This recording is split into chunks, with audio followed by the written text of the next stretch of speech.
Теперь, Савич, вопрос такого рода.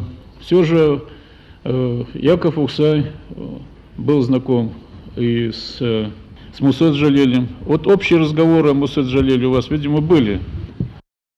Были, они еще до войны в Москве познакомились. Вот где-то девушки сказали, что, по-моему, они вместе не учились, потому что разница у них в годах довольно есть, 6 лет. Ну, они очень общались с Мусой Джалилем. Вот я не помню вот таких разговоров, так конкретных, но он к нему хорошо относится. А с Твардовским я тоже последние годы, несколько лет, пару десятков лет я общался с Твардовским, даже близко, и последний, я его навещал. Твардовский очень хорошо относился к Ухсаю. Он даже этот Кельбук, по-моему, печатал в своем журнале в «Новом мире».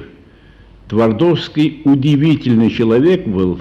Быть может, поэты бывает, может, подольше, побольше, ну, разные, но как личность была, это крупнейшая личность Твардовский. Даже при нем, вот сколько общаешься, при нем как-то себя чувствуешь стесненно, при нем мельчит, при нем лгать, при нем как-то дурачить нельзя было. Вот его присутствие, одно присутствие, как-то тебя дисциплинирует, что ли.